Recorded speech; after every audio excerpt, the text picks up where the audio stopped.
Hello! This is an overview video of the internal magazine pump action blaster, which I have not currently named at the time of recording. This has a magazine up here at the front, which is permanently attached to the blaster. Got a priming handle here, and you have a stock back here. You prime it, and then you would push that forwards and fire it. The magazine installed on this example holds 6 shells, but there are many different magazines. This one holds 3. At the time of recording, I have a 3, 4, 5, and a 6. I'm also planning on making some larger capacity ones as well, in case you have a larger printer than I do. So you got your shell, load it in there. I load this like this, because I'm right-handed, so I load my shell in my right hand with this sort of C shape. You aim for the back of this bit of Picatinny here. On yours, there is an arrow there to kind of guide it. You hold this, just kind of slide it down the back and down into the magazine. That makes it so that this previous shell in the magazine is pulled backwards a little bit before it pushes down, like that. Because if it's forwards all the way, it's in the chamber. That is the chambered position on this blaster. That is as far forwards as that shell goes. So if you tried to push it down like this, it would just kind of tilt in the magazine. And it is kind of sloped in the chamber there to kind of prevent that, but this loading technique pretty much fully prevents any loading issues. So you just kind of grab this, and then as you slide it down, it grabs the previous shell in the magazine and kind of pulls it back a bit just due to the friction. So let's do that.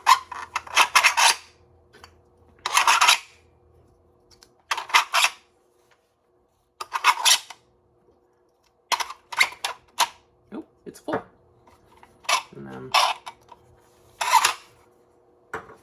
I'll show you the ejection and extraction.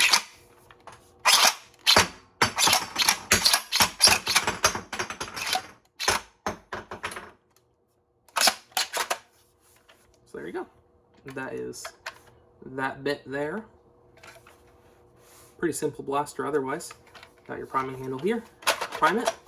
Got your firing trigger here, fire it. It's got ball detents in there to keep it in the rear position when you're reloading, and keep it in the front position when you're firing. So that will not slide out until you kind of disengage the detents, and then we'll slide back.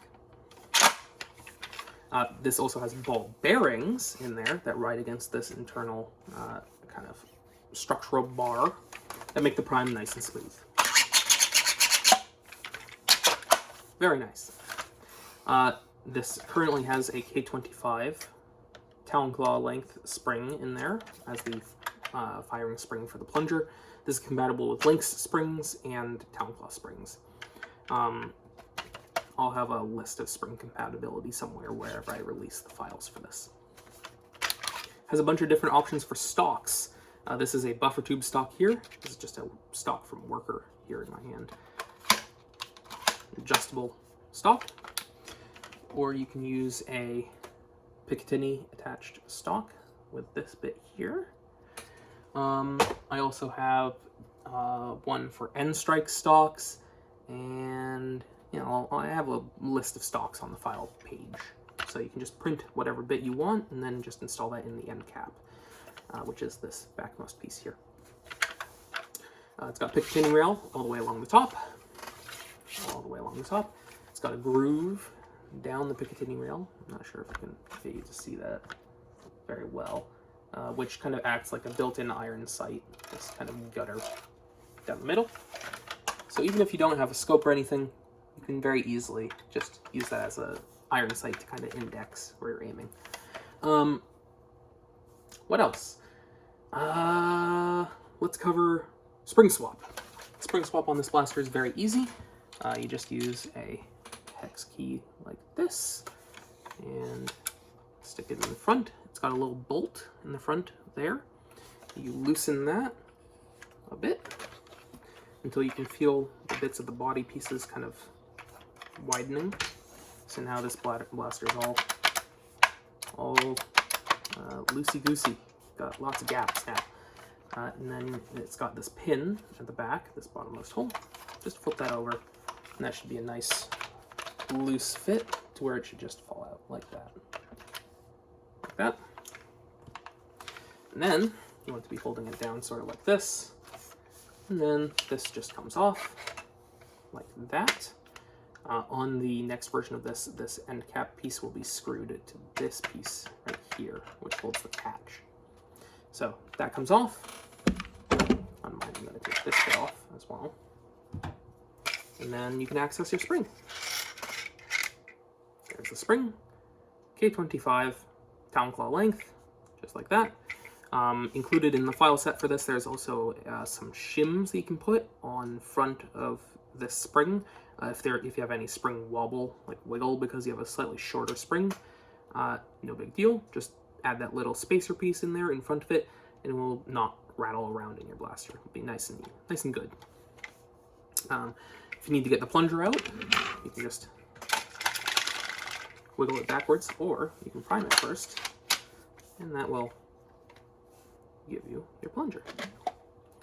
You can also do a full disassembly of this by just kind of sliding each body piece off the blaster. I'm not going to do that in this shorter video, but all of these bits kind of come off in sub-assemblies, and then you can just kind of slide them back onto all of the body bars. So it's that. And then let's put the spring back in there.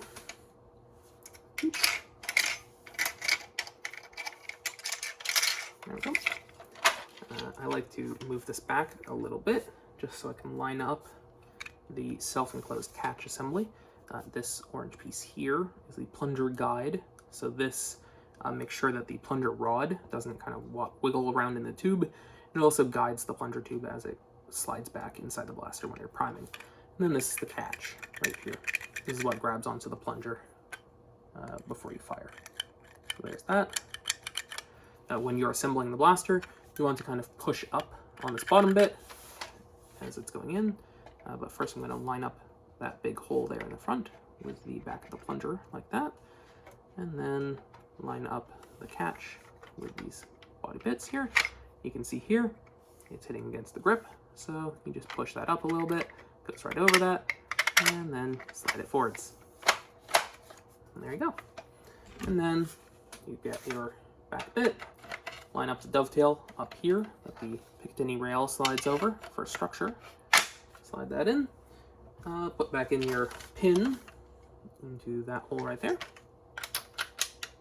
Make sure that goes through both bars on either side. Just hold that in place sort of with one hand, and then retighten that screw.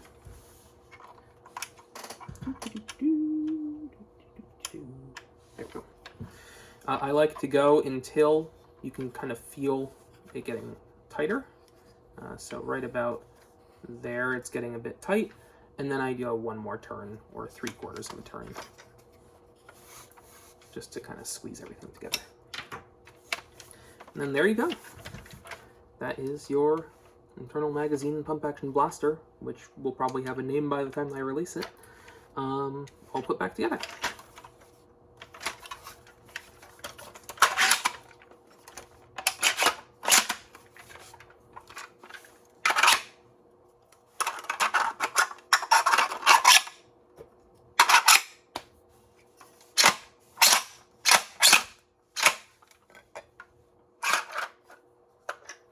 Like that.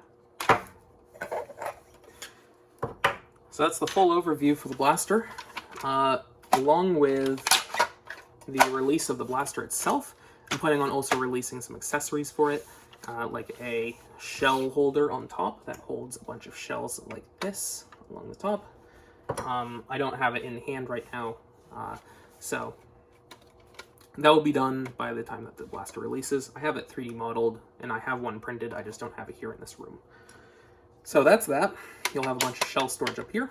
And other than that, that's pretty much everything that you need to know in order to kind of use the blaster. Yeah. Hope you found this useful. Yeah. Things to close out the video. This filament was provided by Polymaker free of charge, so disclaimer. And what else? I have a Patreon. You can check it out in the video description. I release these files for free. And please subscribe. to my YouTube.